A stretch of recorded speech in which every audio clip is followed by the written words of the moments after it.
En este verdaderamente el amor de Dios se ha perfeccionado, pero esto sabemos que estamos en Él. El que dice que permanece en Él debe andar como Él anduvo. Y déjeme decirle, hermano, que hay un mal concepto el día de hoy de los famosos cristianos carnales. No sé si lo han escuchado.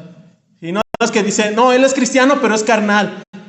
Y es que todavía es un borracho y no se quiere arrepentir de su manera de vivir. O es drogadicto, pero es cristiano. Eso no existe. Aquí dice el apóstol Juan, dice, el que dice que permanece en Él debe andar como Él anduvo. ¿Sí? No hay eso de cristianos carnales que se nos quite de nuestra mente. O eres cristiano o eres carnal. ¿Sí? Porque si vamos a aceptar ese concepto, pues todos vivamos como sea. Yo puedo decir, yo soy un cristiano carnal y hoy no vengo a la iglesia, me voy a ir a emborrachar, hoy me voy a ir a fornicar, voy a hacer otras cosas. Al fin soy cristiano carnal, Dios me tiene consideración, eso es una tontería, ¿sí? Con el debido respeto. No existe el cristiano carnal. O eres cristiano o eres carnal. Y es lo que dice Juan. Entonces consideremos eso. Efesios 2:10, vamos para allá, si me acompañan rápidamente. Efesios capítulo 2, versículo 10. Dice la palabra del Señor: porque somos hechura suya, creados en Cristo Jesús para buenas obras, ¿sí? No para vivir como se nos antoje, no, para buenas obras, las cuales Dios preparó, ¿cuándo? De antemano. O sea, ya desde el principio Dios ya había preparado que los que van a ser salvos van a tener que hacer buenas obras para que anduviésemos en ellas, ¿sí? Dios no dijo, voy a salvar a algunos, pero solo algunos quiero que me hagan buenas obras, los otros que sean carnales, que sean liberales, no. Todos aquellos que Dios ha escogido para salvación, también les ha escogido para que hagan ¿qué? Buenas obras, ¿sí? No para que vivan como se les antoje. Entonces vemos eso, Dios nos escogió para obedecerle, ¿sí? Hay muchos que dicen, no, ahorita con lo de la elección incondicional, dicen, no, Dios ya me escogió, soy salvo, pero no reflejan buenas obras. Entonces déjame decirte que tal vez estés equivocado y tal vez ni siquiera salvo eres. Porque si Dios te escogió para salvación, también te escogió para buenas obras, ¿sí? Para que andes en su camino, para que hagas su voluntad. Dice Santiago 1:22, allá adelantito, por favor. Vamos a estar usando muchos textos de la Biblia. Si no alcanza a llegar, pues solamente escuche.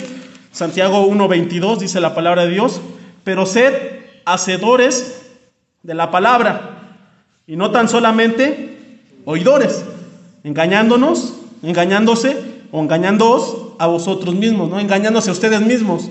Dice, no solamente sean oidores, porque ¿cuántos vienen los domingos aquí a la iglesia? Como si fuera una misa, ¿no? Nada más vienen a escuchar, se salen y no pasa nada, solamente son oidores. Pero dice Santiago, pero sean hacedores de la palabra, ¿sí? Cumplan, hagan lo que se les ha enseñado, lo que han leído. No solamente sean oidores, porque si son oidores solamente se están, ¿qué? Engañando a ustedes mismos. Y eso es una realidad de hoy en día con el cristianismo. Por eso hay tanto cristianismo liberal, tanto cristianismo falso, barato, que dice, yo voy a la iglesia, pero en la semana vivo como un diablo. Esa es una falsedad, hermanos, y la Biblia es clara. La Biblia está diciendo, sean hacedores, porque si solamente eres un oidor, te estás engañando a ti mismo. Y la verdad, el resultado, ¿qué será? La condenación. Mateo 7:24, vamos para allá. Rápidamente, Mateo 7:24.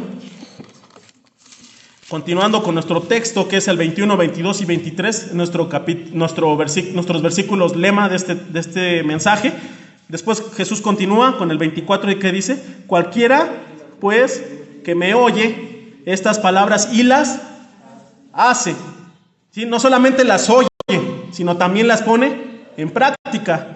Le compararé a un hombre prudente que edificó su casa sobre la roca. Pero el 26 dice, pero cualquiera que me oye estas palabras y no las hace. Entonces, imagínate, dos creyentes vienen a esta iglesia, escuchan la palabra de Dios, escuchan exhortación, escuchan algo que deben de cambiar en sus vidas, uno la hace y el otro no. No puedes decir con pretexto, es que yo vine al culto, ¿no? Simplemente escuchaste, pero necesitas escuchar y ¿qué? Y hacerlo. Entonces, eso es una gran diferencia. No todo el que viene y se sienta en una iglesia, vamos a decir, soy cristiano, soy seguidor de Jesús, eso es una mentira. Es el que escucha y lo hace. ¿Sí? Porque de nada sirve escuchar, como dicen por ahí, que te entre por un oído y te salga por el otro y no hacer nada. ¿sí? Entonces dice Jesús, voy a comparar a dos hombres, el que escucha y hace, y el que escucha, pero no le importa, no hace. Y eso es lo que refleja la vida cristiana el día de hoy. Hay tantos cristianos que escuchan, pero no les importa, les vale. Simplemente dicen, ya cumplí con escuchar el domingo y no voy a hacer nada. Pero hay otros cristianos, hay otros creyentes que de verdad dicen, escuchan y hacen. Y eso es lo que quiero que en esta mañana cada uno de nosotros seamos esos creyentes, que escuchamos y hacemos, ¿sí? No solamente oidores, porque si no nos estamos engañando a nosotros mismos. Dice el versículo 21, entonces ya vimos el primer punto, que es una gran realidad, que no todos los que dicen Señor, Señor, entrarán en el reino de los cielos. No todo el que me dice Señor, Señor entrará en el reino de los cielos, sino el que hace la voluntad de mi Padre que está en los cielos. Ya está la primera condición, una gran realidad. Ahora vamos a ver el segundo punto, no nos engañemos a nosotros mismos, porque dice el 22, muchos me dirán en aquel día, ¿qué día? En el día del juicio, en el día final. Muchos, recuerde la palabra, muchos, igual que la puerta, ¿verdad? ¿Cuántos son los que entran por la puerta amplia que va a la perdición? Muchos. ¿Cuántos son los que entran por la puerta pequeña que va a la vida eterna? Pocos. Y otra vez dice, muchos en aquel día. No poquitos, no algunos, dice, muchos. Y es lamentable saber que muchos de estos que estarán en este día pertenecen a iglesias cristianas, a iglesias como esta. Muchos en aquel día me dirán, Señor, Señor, otra vez. El Señor, Señor, le están dando su reconocimiento. Oh, Señor, Señor, grande eres. Dice, ¿no profetizamos en tu nombre? Y recuerden, ¿qué es lo que dije que significa profetizar? Era predicar, ¿no? Dice, ¿no predicamos en tu nombre? ¿Cuántos de aquí pudieran decir, Señor, Señor, ¿no compartí el evangelio con otros? O de los que predicamos, Señor, Señor, ¿no predicamos en tu nombre? Señor, Señor, ¿no compartimos en tu nombre? Y lo hacían en el nombre de Jesús, ¿sí? No dice en mi nombre, no dice en el nombre de Buda, de Mahoma, no, dice en el nombre de Jesús. Dicen, ¿no profetizamos en tu nombre? ¿Qué es el predicar, el profetizar? ¿Cuántos en aquel día dirán, Señor, pero yo evangelicé? Señor, pero yo compartí el evangelio en tu nombre. Señor, pero yo compartí tu palabra en tu nombre. Muchos dirán en aquel día, es una realidad, póngase a pensar en esto, hermano, no es un juego, no es una fábula, otra vez le repito, es una realidad que va a pasar. Muchos dirán, no profetizamos, no predicamos, no compartí en tu nombre. Y otros dirán, en tu nombre echamos fuera demonios. Y otros, y en tu nombre hicimos muchos milagros. Entonces déjeme decirle que ninguna de las obras puede decirnos, tú haces milagros, tú echas demonios, tú predicas, yo creo que sí eres salvo. No, porque eso les digo otra vez, es un examen en el corazón, es algo personal, ¿sí? Porque ¿cuántos pastores se paran a predicar y después te enteras que ya se alejó del cristianismo, que ya se alejó para siempre? Como dice Juan, estaban con nosotros, pero nunca fueron de nosotros, ¿sí? Porque esto no es una garantía, ¿no? El pararse a predicar, el compartir el evangelio. ¿Cuántas personas van obligadamente a compartir el evangelio? Y verdaderamente ellos ni siquiera lo han tenido. Ahora voy a hacerte una pregunta, a ver si me la puedes meditar. ¿Puedes predicar, profetizar, bueno, en este caso, echar fuera demonios, hacer milagros en el nombre del Señor y no ser salvo? ¿Sí o no? ¿Qué piensan?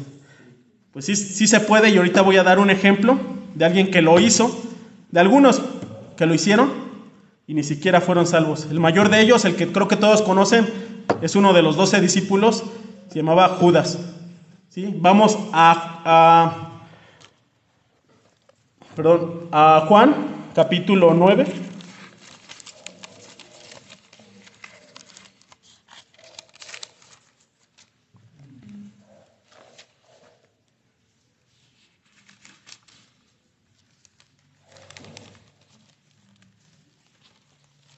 Perdón, es Lucas 10, una disculpa ahí. Lucas 10, versículos 20 y 22. Dice, desde el 20, dice, pero no os regocijéis de que los espíritus se os sujetan, sino regocijaos de que vuestros nombres están escritos en el libro de la vida. Y bueno, antes de eso, vamos al capítulo 10, versículo 1 y 2, dice: después de estas cosas designó el Señor también a otros 70, a quienes envió de dos en dos delante de él a toda ciudad y lugar donde él había de ir.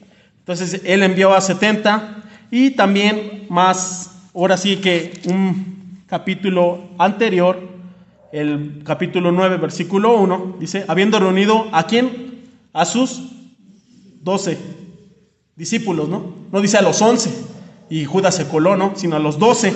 Les dio poder y autoridad sobre todos los demonios y para sanar enfermedades. Y los envió a predicar el reino de Dios y sanar a los enfermos. ¿Judas estaba incluido en estos 12 o no? Sí, ¿no? Todavía no lo entregaba. ¿Y creen que Judas sanó? ¿Creen que Judas sacó demonios? ¿Creen que Judas predicó el evangelio? Obvio que sí. Porque si no lo hubiera predicado aquí Judas, si Judas no hubiera recibido ese poder para sanar enfermos, para sacar demonios, en la última cena, cuando Jesús dijo: uno de ustedes me va a entregar, pues todos dirían: pues fue Judas porque no lo hizo, ¿no? Pero, entonces vemos que Judas también realizó esos actos, pero eso no le garantizaba su salvación. ¿Cuántas iglesias hay famosos pastores o apóstoles, profetas, ¿no? Que echan fuera demonios, que hacen a la gente hablar en lenguas, que se revuelcan en el piso y todo eso? No porque digan Señor, Señor, estarán en el reino de los cielos, sino el que hace la voluntad del Padre. ¿Sí? Entonces vemos, Judas es el mayor ejemplo de que se puede engañar la gente a sí mismo diciendo: soy creyente pero no lo soy. Otro más que hizo un milagro, recuerden, en el Antiguo Testamento, el profeta Balaam, ¿se acuerdan? El Balaam no fue ni creyente, no fue ni del pueblo de Israel, pero aún así Dios lo usó para dar una profecía. Pero al final pues se fue a la perdición porque nunca fue creyente. Entonces Dios puede usar a gente que no es hijo para hacer su obra, ¿sí? Dios usó al faraón, Dios usó a muchos, y tal vez tú digas: no, pero es que Dios me usa para compartir el evangelio a otros, pero eso no te garantiza que tú ya seas salvo, ¿sí? Dios te puede usar para compartir, creo que Carlos Spurgeon, el predicador de 1800, dijo: Dios puede usar hasta un incrédulo para compartir su grandeza. ¿Por qué? Pues porque Dios, así son los designios de Dios, pero eso no te asegura que tú seas ya salvo, porque te digo otra vez, es un examen en tu corazón. ¿Sí? Entonces vemos a este Judas, a Balaam, que otro más, Caifás también profetizó y nunca creyó en Jesús. Sí, profetizó porque era el sumo sacerdote. Entonces ninguna posición o obra o algo así que tú hagas en frente de los demás puede declarar como que dicen: ya es salvo, ¿no? Él es el pastor, él es salvo, ¿no? O él es el predicador, él es el que hace esto, él es salvo, no. Entonces analicemos eso en nuestros corazones. Muchos me dirán en aquel día: Señor, Señor, pero muchos profetizamos en tu nombre, echamos fuera demonios, muchos hicimos grandes milagros, pero el Señor les dirá en el 23, el gran final: y entonces les declararé: nunca os conocí. Y unas palabras que pueden resonar en nuestra mente. ¿Te imaginas que tú seas esa persona que te diga a Jesús: nunca te conocí? Nunca te conocí. Eso nos pone a temblar y decir y reflexionar si verdaderamente hemos sido creyentes o no lo somos. O somos un Judas más, ¿sí? Este es algo especial y pues la verdad nos da temor decirlo, pero es alguna realidad. Muchos me dirán en aquel día: Señor, Señor, hicimos esto. Señor, tenía el título de cristiano, Señor, tenía el título del hermano más fiel. Pero muchos en aquel día les dirá el Señor: nunca os conocí. Vamos a Mateo capítulo 24, versículo 24, por favor.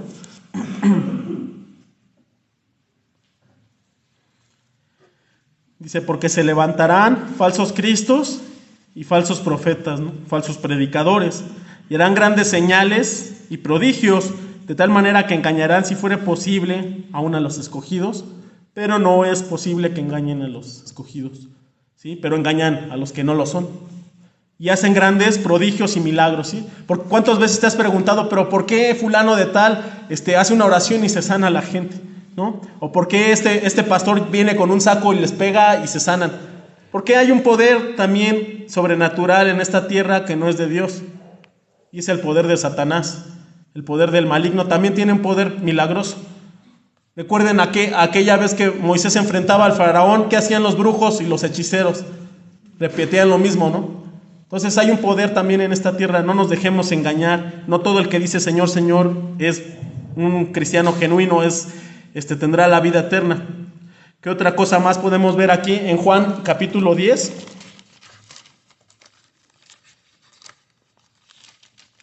Juan capítulo 10, versículos 4 y 5 dice la palabra de Dios. Hablando del redil y las ovejas, dice, cuando ha sacado fuera todas las propias, hablando de sus propias ovejas, va delante de ellas y las ovejas le siguen porque conocen su voz. Mas el extraño, hablando de un ladrón, alguien que se mete al redil, dice, no seguirán, sino oirán de él, porque no conocen la voz de los extraños. Esta alegoría les dijo Jesús, pero ellos no entendieron qué era lo que les quería decir. Entonces, un día se separará el verdadero creyente y el falso creyente. ¿Cómo? Dice, ellos reconocen la voz, las verdaderas ovejas, los verdaderos creyentes reconocen la verdad. ¿Y cómo la van a reconocer? Estudiando las Escrituras, ¿verdad? Porque ¿cómo tú vas a saber que yo te estoy enseñando ahorita la verdad? ¿Sí? Tú tal vez digas sí a todo, pero ¿cómo sabes que te estoy engañando? Te estoy diciendo la verdad. Todo está en las Escrituras. Si estudias las Escrituras vas a decir, eso es correcto, eso no, eso es verdad, eso es falso. Entonces es necesario estudiar las Escrituras para saber discernir la voz y no dejar que estos falsos profetas nos engañen. También, ¿qué otra cosa podemos ver en el ministerio de Jesucristo? Porque muchos dicen, no, muchos han creído en Jesús, muchos han creído en él. Juan capítulo 2, versículo 23 y 24 dice, estando en Jerusalén en la fiesta de la Pascua, muchos creyeron en su nombre, en el nombre de Jesús, viendo las señales que hacía, pero ¿quién? Jesús mismo, no sé qué, fiaba de ellos porque conocía a todos. Entonces muchos de los que puedan estar aquí sentados o en una congregación, y aquí voy a decir algo importante, espero que puedan entenderlo, pero la oración del pecador muchas veces no es, no sé cómo les podría decir, no puede, muchos se confían en una oración, ¿no? La oración del pecador. Dicen, es que ya repitió la oración, pero ¿cómo sabes que verdaderamente ha cambiado? ¿Cómo sabes que verdaderamente va a dar fruto? ¿Cómo sabes que verdaderamente ya nació de nuevo? ¿Sí? Porque muchos podemos decir, no, es que 1000 almas, 2000 almas, pero ninguno de ellos los vemos aquí en la iglesia, no los vemos cambiando en sus vidas, no los vemos, no vemos a Toluca cambiado, ¿no? No vemos a la gente viviendo una nueva vida. ¿Por qué? Pues porque no han sido verdaderamente justificados, no han sido verdaderamente salvos, ¿sí? Porque no todo el que me dice Señor, Señor entrará en el reino de los cielos. Y déjame decirte, perdón, si afecto algo en tus sentimientos, pero el repetir una oración no te hace salvo, ¿sí? El repetir una oración no te va a hacer salvo, porque recordemos lo que dijimos al principio, las expresiones no es garantía de que tú eres salvo, una expresión en tu boca no es, sino que obedezcas al Señor y que se vea reflejado tu fruto después en tu vida, ¿sí? Entonces tengamos consciente eso, y yo sé que muchos evangelizamos y salimos y compartimos, pero déjame decirte, la oración del pecador, la famosa oración, no te garantiza que ya sean salvos las personas, ¿sí? Por repetir nada más, porque solo Dios conoce el corazón, y solo Dios veremos si da fruto o no da fruto, ¿sí? Porque cuántos invitamos en los eventos grandes que tenemos despensas y todo, y vienen y levantan la mano, hacen una oración, y el siguiente domingo se supone que es su nuevo amor, su primer amor, y deben de estar animados, en fuego, gozosos, no vienen, ya no quieren saber nada de la iglesia ni de Dios. Entonces me pregunto, ¿esa persona verdaderamente fue salva o simplemente repitió con sus palabras algo? ¿Sí? Entonces consideremos esto. Y bueno, hay una ilustración, todavía tengo algo de tiempo, una ilustración acerca del gran predicador Juan Wesley, el que comenzó el metodismo en 1700.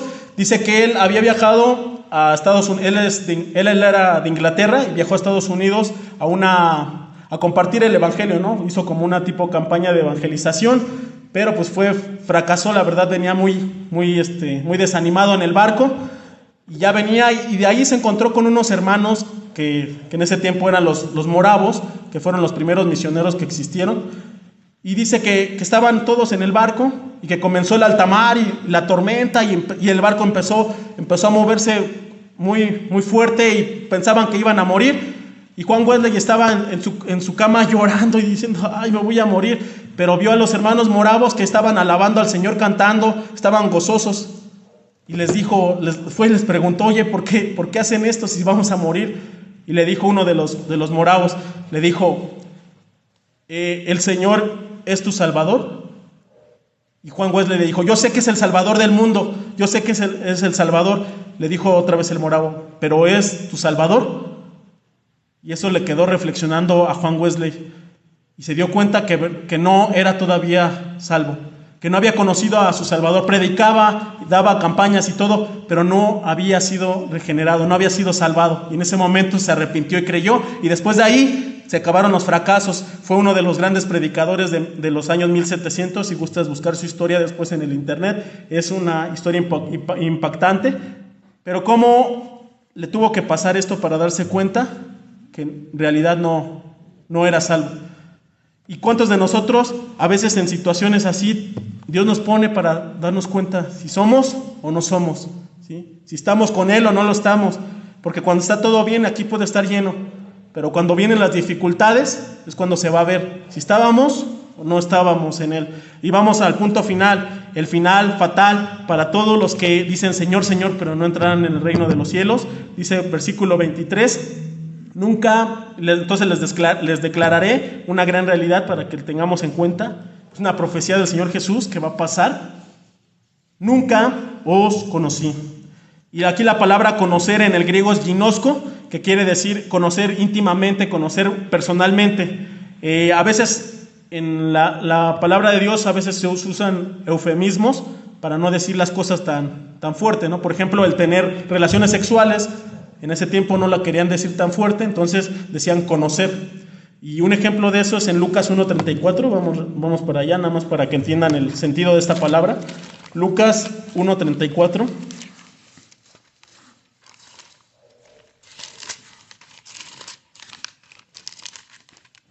Dice la palabra de Dios así. Entonces María dijo al ángel, ¿cómo será esto? Pues no conozco varón. No quiere decir que no lo conoció de mirarlo, de hablarle, ¿no? Sino ¿a qué se refiere? Que no ha tenido intimidad con un varón, ¿no? Ese es un eufemismo, de decir las cosas de una manera más suave. Entonces, el verbo aquí en griego, que es ginosko, es el mismo que se usa para el mismo nunca os conocí. Hablando de una relación íntima, personal con el Señor. Dice el Señor Jesús, nunca os conocí. No dice, lo conocí en un tiempo, pero después se alejó y ya lo olvidé. No, nunca os conocí. Nunca lo conocí, nunca. Nunca llegó a tener esa relación íntima con el Señor. Y eso es lo triste de estas personas. Nunca os conocí, nunca tuvimos esa relación especial con Él.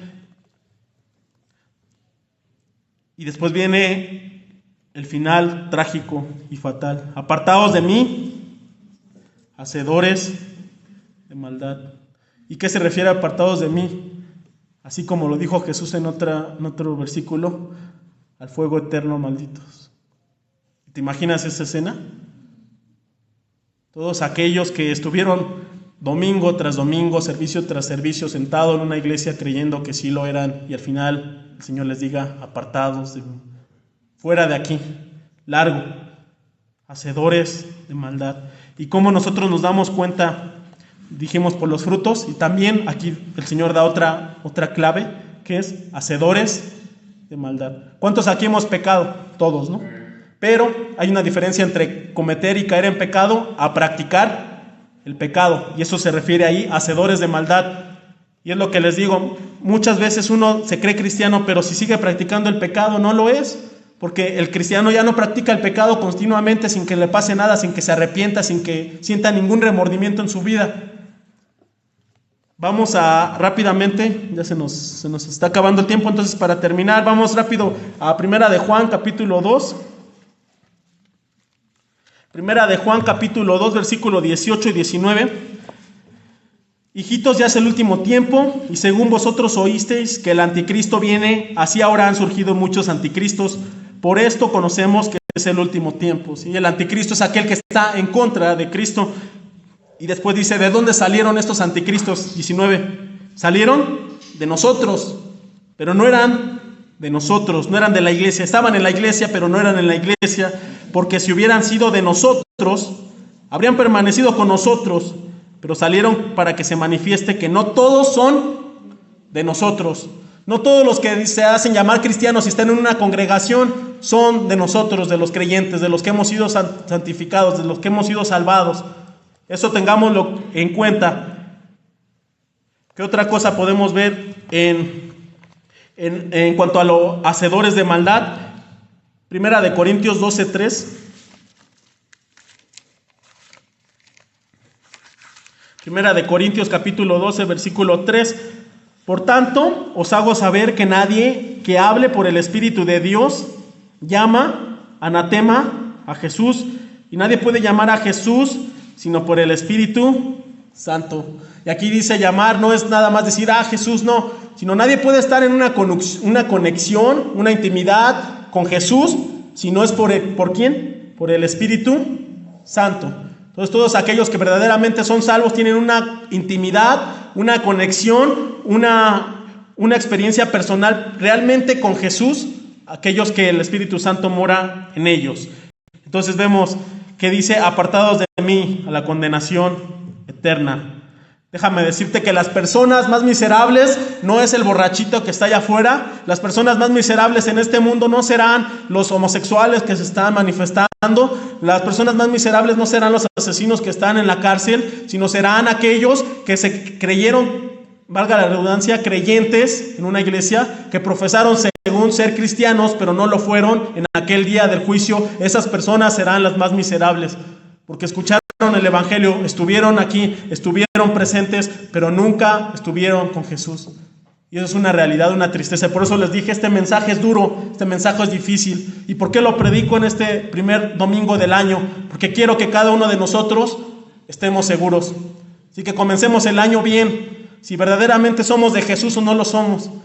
Porque hay gente que ya está destinada para perdición, porque dice Judas, no lo voy a leer por el tiempo, pero dice, estos falsos maestros ya están apartados desde hace tiempo, pero que no sea el caso de nosotros, ¿sí? Que nosotros en esta mañana que hemos escuchado esta exhortación podamos reflexionar, podamos analizar. ¿Soy creyente? ¿He conocido a Jesús? ¿O seré de estos personajes que dirán en aquel día, Señor, Señor, Señor, Señor, un clamor, un rogar, un llorar en el juicio final, pero Dios dirá, apartados de mí, lejos de mí, fuera de aquí, y ya no habrá oportunidad? Entonces, por eso, hermano, reflexiona, hermano, hermana, reflexiona, joven, señorita. Termino con una anécdota de hace tiempo, tal vez ya la hayas escuchado. Se dice que un predicador anciano pasaba por un pueblo y había un bar. Bueno, no sé qué hacía un predicador en un bar, pero se metió, ¿no? Se metió el pastor anciano y ahí estaba un gran actor. Ese gran actor pues era afamado en ese tiempo. Y este gran actor dijo, ahora quiero recitarles algo a ustedes. ¿Qué texto quieren? Y ya el anciano predicador hasta atrás levantó la mano y dijo, quiero que recites el Salmo 23. Y pues por pura casualidad este actor se lo sabía de memoria, ¿no? Entonces el actor comenzó, Jehová es mi pastor, y terminó su presentación de una manera perfecta, ¿no? No tuvo errores, pronunció bien las palabras, subió los sentimientos y todo. Terminó y todos le aplaudieron, ¿no? ¡Qué bravo! Pero el actor, como se quiso desquitar con este anciano predicador, le dijo, a ver, ahora queremos escuchar al anciano. Pase, por favor. Y entonces pasó el anciano predicador y comenzó y le dijo, ¿qué quieres que haga? Dice, vuelve a repetir el Salmo 23, queremos escucharlo. Y el anciano predicador comenzó a temblar, tartamudeaba, no podía decir bien las palabras, hasta lloraba en medio del Salmo, y por fin pudo terminar el Salmo 23. Y cuando terminó, todos, incluyendo al actor, estaban llorando. Y dijo el actor, yo pude llegar a sus oídos, pero este hombre llegó a sus corazones. Dice, yo conozco el Salmo, pero este hombre conoce al Señor del Salmo. Entonces te hago una pregunta en esta mañana para terminar. ¿Conoces de Jesús?